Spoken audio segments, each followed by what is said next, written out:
Hey everyone, it's Ben Hardy here, and in today's we'll be reviewing the new Ram 3500 dually. Before we get in this video, I want to give a huge shout out and thank you to the Large Trailer Dodge Ram here in Provo for giving me some time with this truck. I'll include a link to their website in the description down below. Also include a link to my car buying guide. Let's get into it.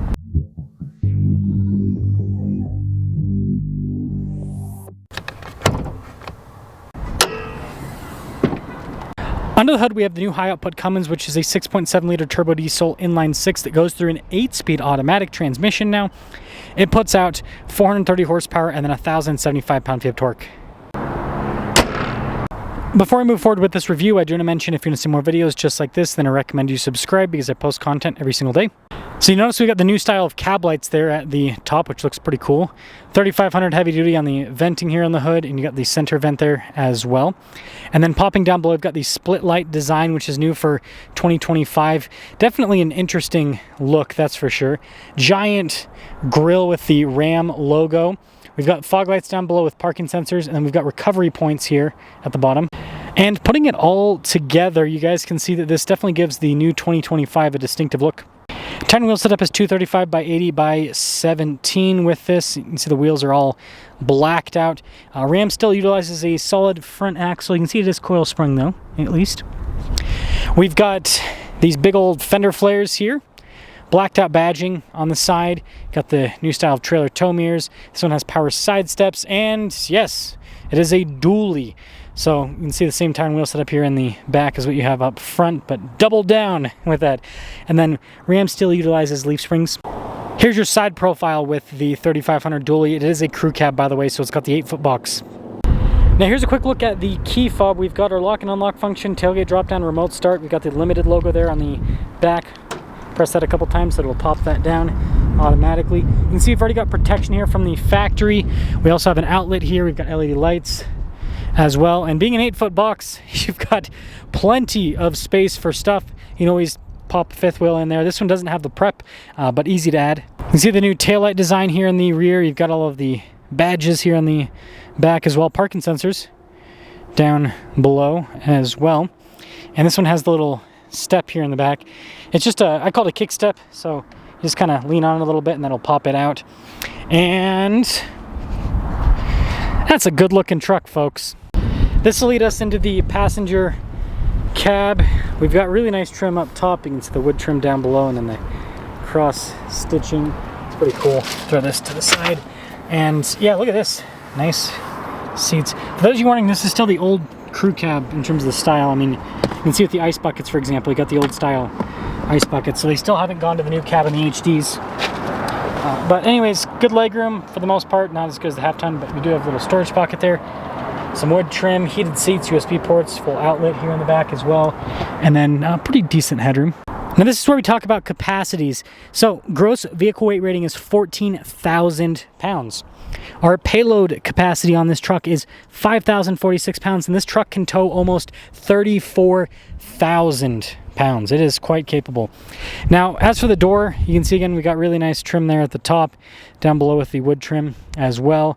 We've got all of our window controls, front to rear automatic. The mirrors power fold in. They also power extend out. And you've got features to actually adjust both the lower and upper mirror. You can also turn lights on.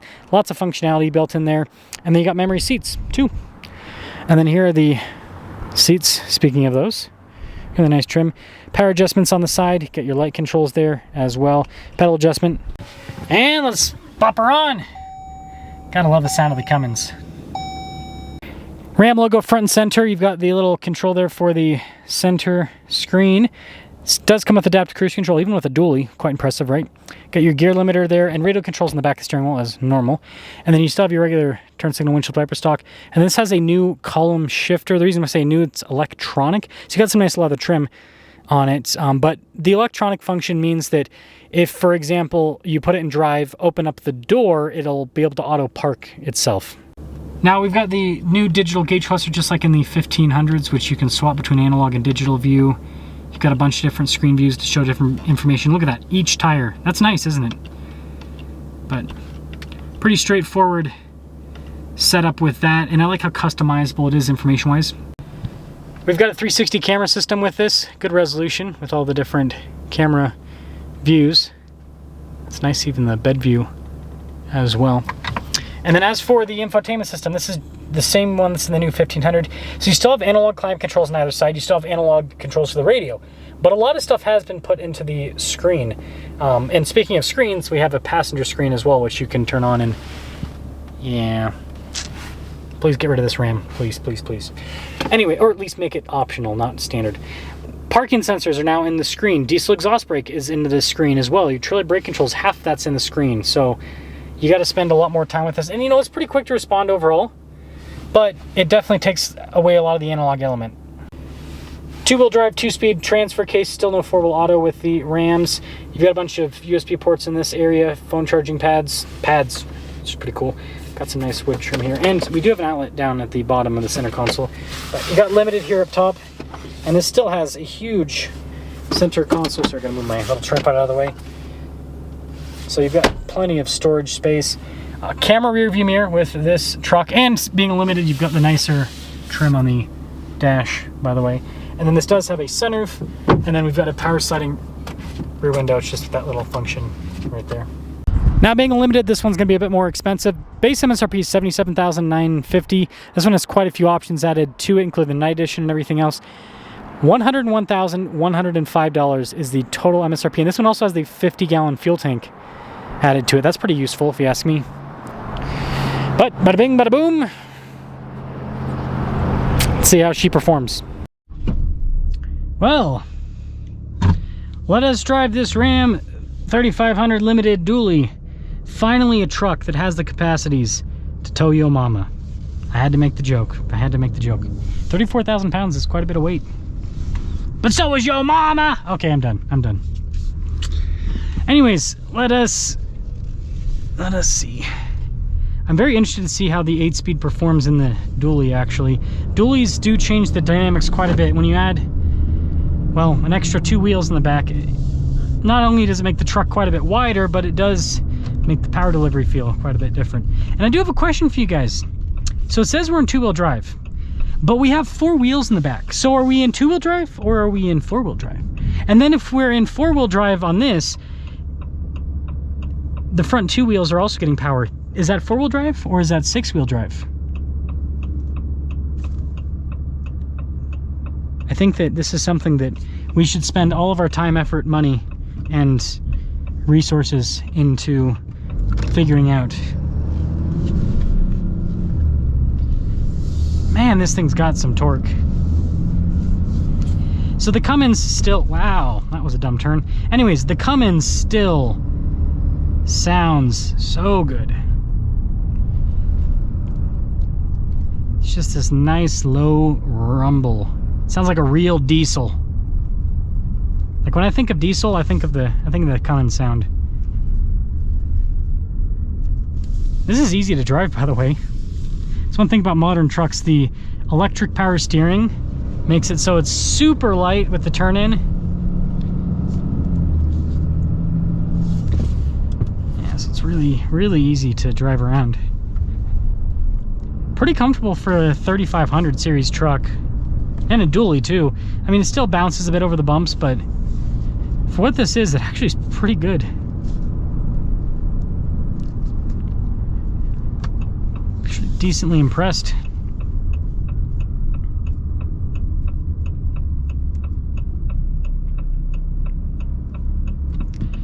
Yeah, braking's pretty good too. Man, I love this torque. Now, with the new 8-speed auto, you get to, boom, it still has a little bit of lag initially because it's still kind of limiting the torque a bit, but it moves, and the gear shifts are pretty quick. They're still very smooth, but they've got some efficiency to them. I'll be interested to see what the fuel economy ends up being on this new truck. People that own them long term. Man, this is a big beast. That side camera helps out though. Oh man, this feels so good.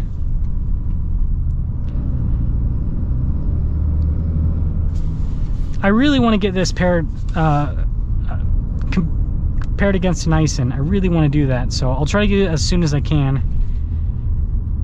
But man, I do like this 8-speed a lot. It's smooth, it's pretty quick, and it lets you get some power. It's still, like I said, it still kind of limits it in the dually, especially more in the single rear wheel. The single rear wheel is literally spinning. Traction control is having to intervene. This, oh no, we got traction control on. It can do it. It can still do it. No problem. Man, what a beast of a truck.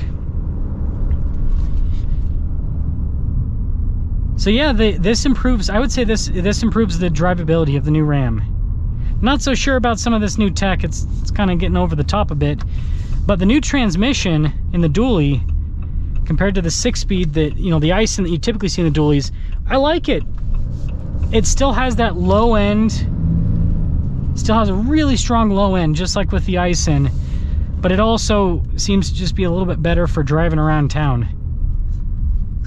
which I think is important. This truck's $100,000. It's going to be someone's, you know, tow rig, but it's also going to be someone's daily driver, most likely, with how expensive it is.